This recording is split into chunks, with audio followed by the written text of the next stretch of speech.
Ann Jeffries as Marion Kirby, the ghostess with the mostest.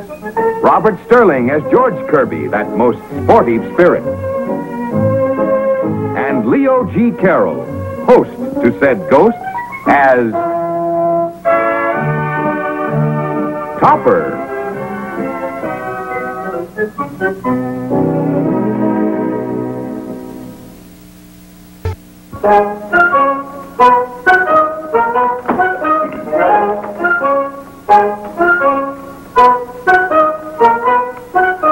Yes, Topper? Oh, I wanted to talk to you, Mr. Schuyler, but I just wanted to make sure that no one else was around. Well, who else could be around? I just wanted to make sure.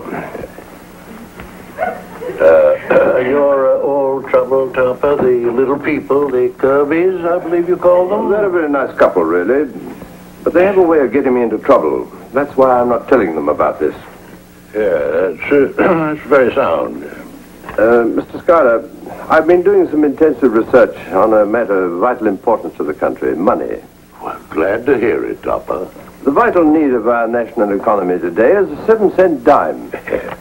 I beg your pardon? Designed it myself. The answer to inflation.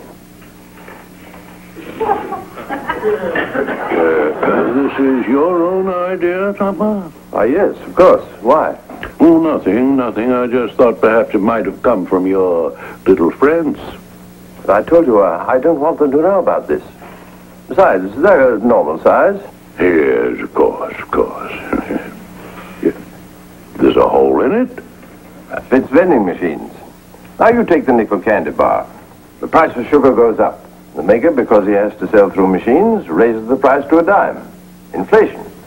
Now, with my new coin, he only raises the price to 7 cents. No inflation. Well, that sounds fairly reasonable, yeah. Our whole coinage system is totally out of date. Now, if I could get my new coin to the right people in Washington, What's the matter, Topper? I think they just came in. They did? Well, thank you, Mr. Schuyler, for giving me your time. We'll take it up later, shall we? Take what up, Topper? We must have lunch together, Topper. What, Topper? Never mind. Well, anything you say, Topper. Take what up, Topper? You have to tell us. I refuse to tell you anything. Yes, of course. Put something in his pocket, Marion. Search it. Don't you dare. Stop that. Nothing there. I must apologize, Mr. Schuyler. You need a rest, Topper. We better frisk Schuyler, Marion. Pat him down, George. I was just looking for a match. You need a rest, Topper. Why not take this idea of yours to Washington, in person, that is? Oh, really? Can the bank spare me? Well, we'll muddle through.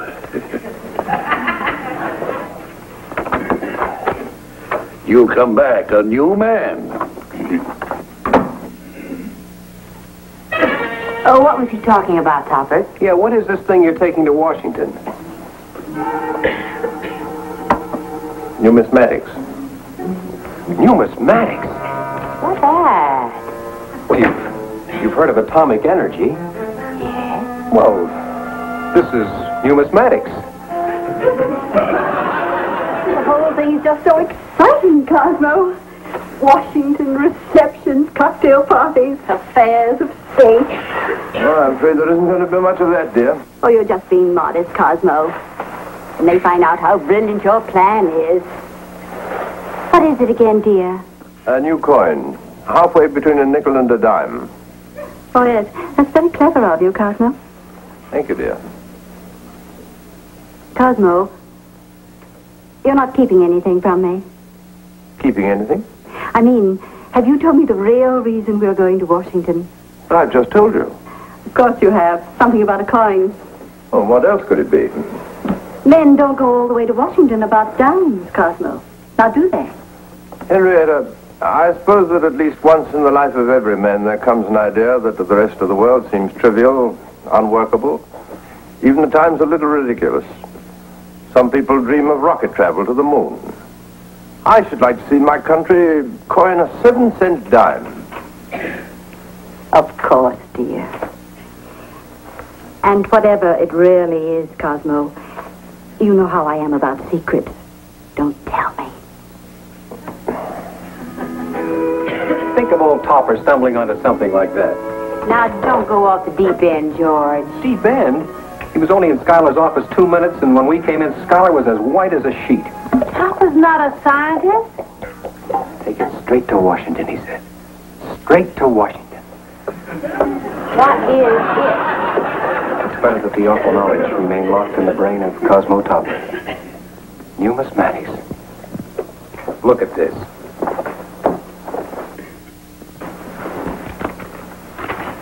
Imagine, a wire for hotel reservations. A wire to Congressman Sudbury from this district asking for an appointment. Oh, me, the scientific mind just doesn't know how to get things done. It's a good thing I've taken over already. You wrote those? To all wire services, mystery scientist Cosmo Topper arriving Washington for talks with Pentagon and White House. To the FBI, request for 24-hour protection. To Joint Chiefs of Staff, key cabinet members, and Commander-in-Chief, demand for immediate audience, top secret urgency priority. Topper in the White House. The first line of our defense is a scientific brain.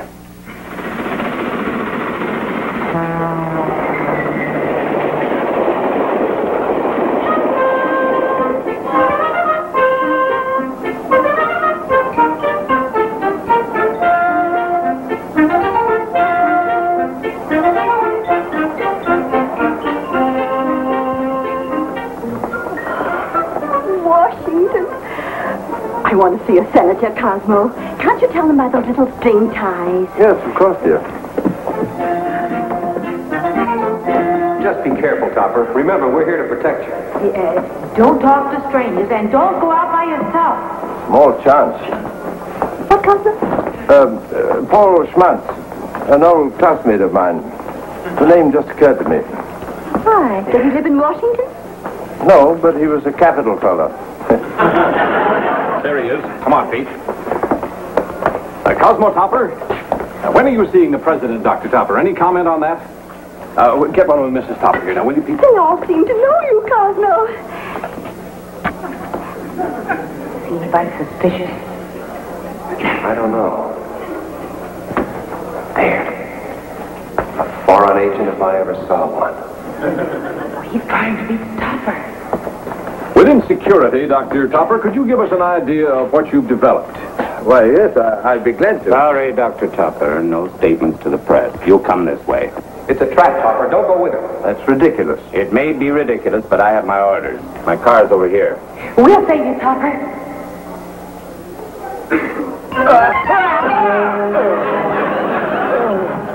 Didn't even touch him with it.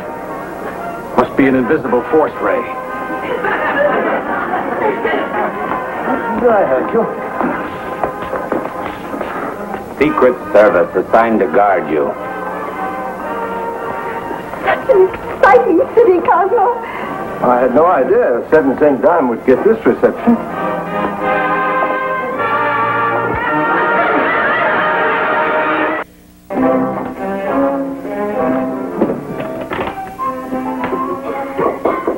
I'll get it, dear. Dr. Topper, I presume. Charles Sudbury, member of Congress from your district. A real pleasure, Dr. Topper, a real pleasure. Won't you come in, sir? Oh, my dear, this is Congressman Sudbury. How do you do, Mrs. Topper? Do sit down, Congressman. Thank you. I just thought I'd drop over and see if there was anything I could do for you and the doctor. Lunch, perhaps.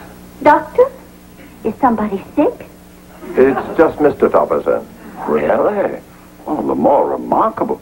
You must be very proud of your husband, Mrs. Topper. Oh, Cosmo was bound to stumble on something sooner or later. He's always thinking, you know. I'll go put on my hat and do sit down, Congressman. Thank you. Does he look like a congressman to you, George? An interloper. Definitely the criminal type. Perhaps you'd like to see Congress in session sometime. Don't trust him, Topper. He's a spy. Don't be absurd, George. The name is Charles. It was only a suggestion, of course, Dr. Topper. Anything you say. Oh, that's very kind of you. Naturally, I'd like to discuss my ideas with you at the first opportunity. With me? Don't do it, Topper. Well, now, my theory is that... Please, Dr. Topper, I have nowhere near the security clearance to discuss such information.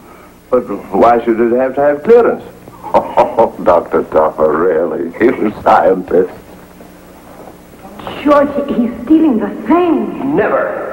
Well, of course, if there's anything else I can do, don't hesitate to call upon me. Dr. Topper, believe me, I didn't take it intentionally. I didn't even know I had it. I'll murder you. Dr. Topper, it's all a mistake, please. I'll go right to the Pentagon, arrange an appointment. Pentagon. Trip him, Neil.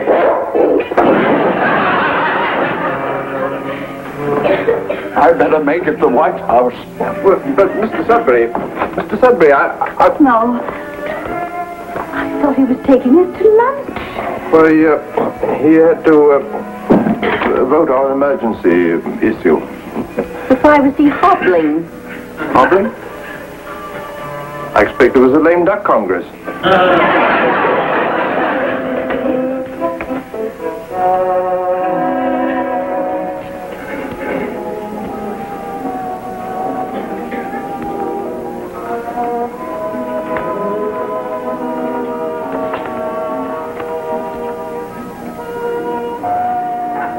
There he is. And he got it with him? The box? Yes. That box is worth millions to us, Fenster. Billions. Pardon me, but aren't you Cosmo Topper? Why, yes. Emil Barco, sir. You've heard of the Barco Foundation for Scientific Research? My associate, Dr. Fenster. Pleasure to meet you, Dr. Topper. How do you do? Perhaps you could join us for a moment. Well, my wife is meeting me here. Good, then we can chat until she comes. Sit down, Topper. These are big men. And honest. You can tell by the earlobe. We'll join you.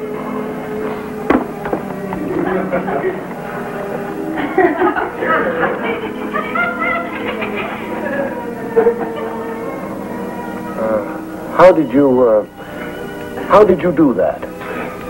Italian restaurant. The chefs are Roman.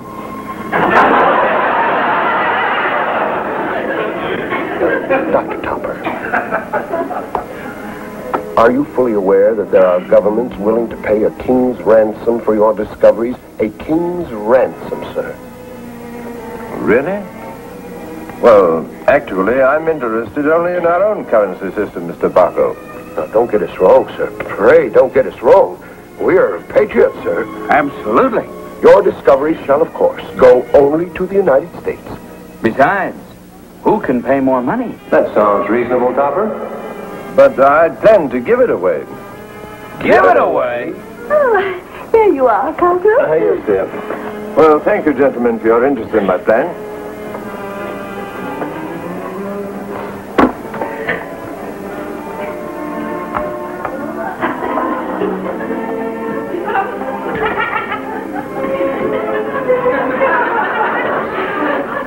Let's call the whole thing off, huh?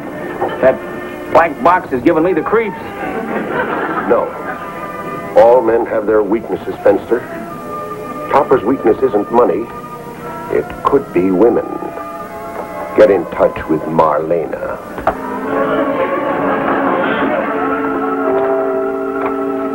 Dr. Topper, you are alone?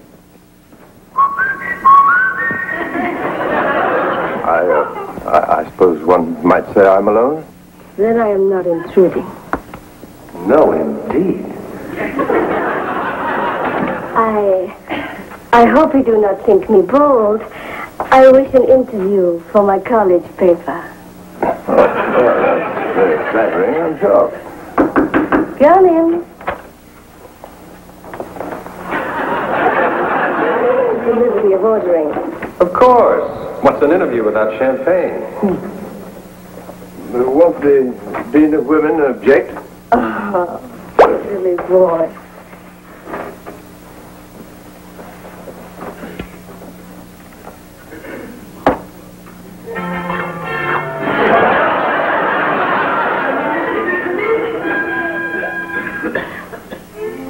To us.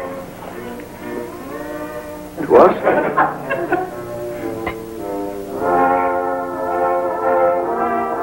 Oh, to be alive again.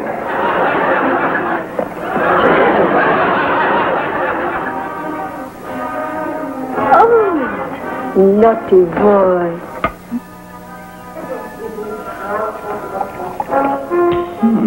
1947. Not a bad year.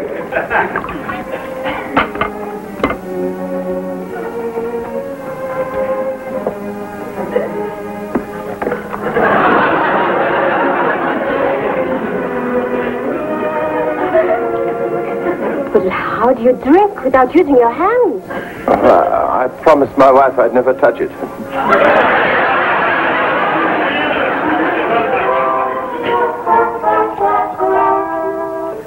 Oh, it's floating. It's very light champagne. Topper, you shouldn't let Neil get loaded like that. He looks perfectly sober to me. Who looks sober? Oh, General Grant, a statue right over there.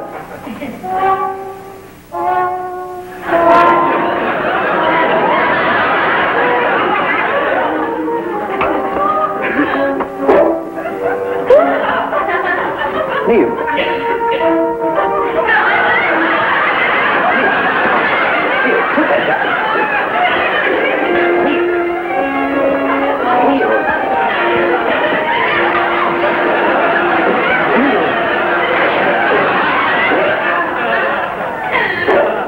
Well, tally-ho. Enough is enough.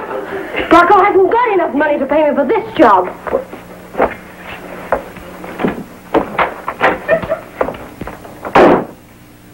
What did she say? Barco. Not you, Neil. She was working for Barco. They're trying to get the box. Why? Anyway, I still have it. I should have realized. He's the type that would stop at nothing.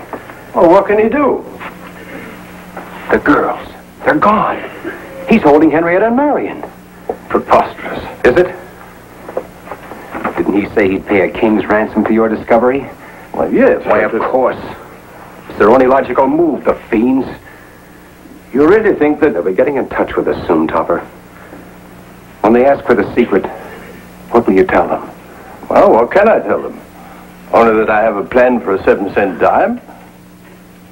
In your position, I'd only hope I'd be strong enough to do the same. Whatever the personal cost,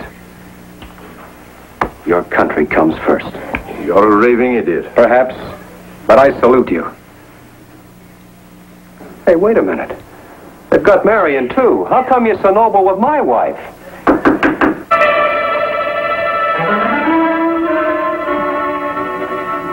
Ah, Dr. Topper. May we come in?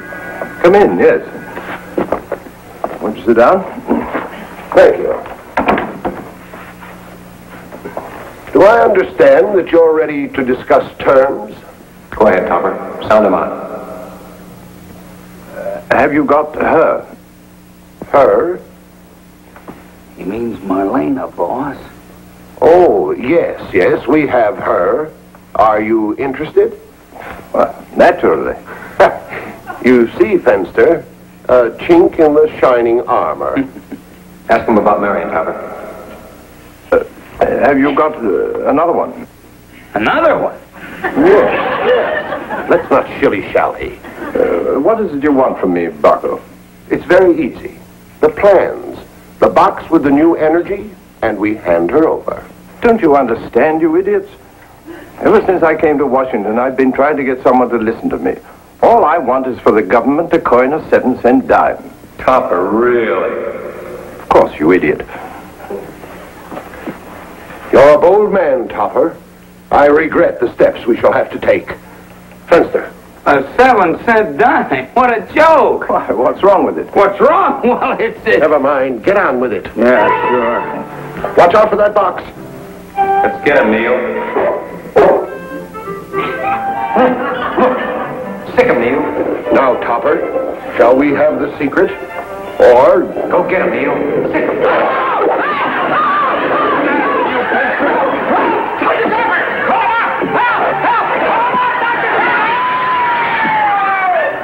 George, you killed him. You forget, Topper. We're on the ground floor. Dr. Topper, are you all right? We were listening outside the door. You're under arrest. Attempted espionage. And kidnapping. Kidnapping who? My wife. Where is she? Did you call me, Cosmo? Why, Henrietta. Oh, I've had the most wonderful afternoon shopping. Will you help me with these, dear? Oh, how do you do? You don't mind if I go? What about my wife? Did you call me, George? What's that? Why, that's just the box. Oh, really, gentlemen, look. My 7-cent dime. That's all? Then I bid you good day, gentlemen. Neil, stick him.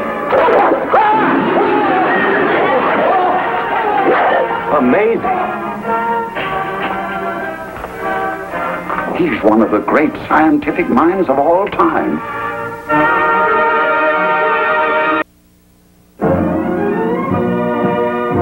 Produced by John W. Lufton.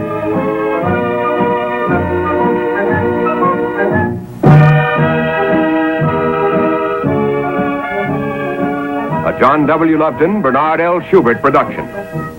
Starring Ann Jeffries, Robert Sterling, and Leo G. Carroll.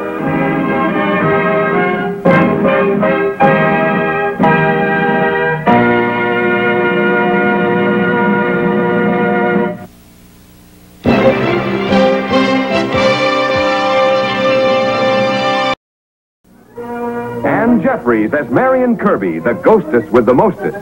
Robert Sterling as George Kirby, that most sporty spirit. And Leo G. Carroll, host to said ghosts, as Topper.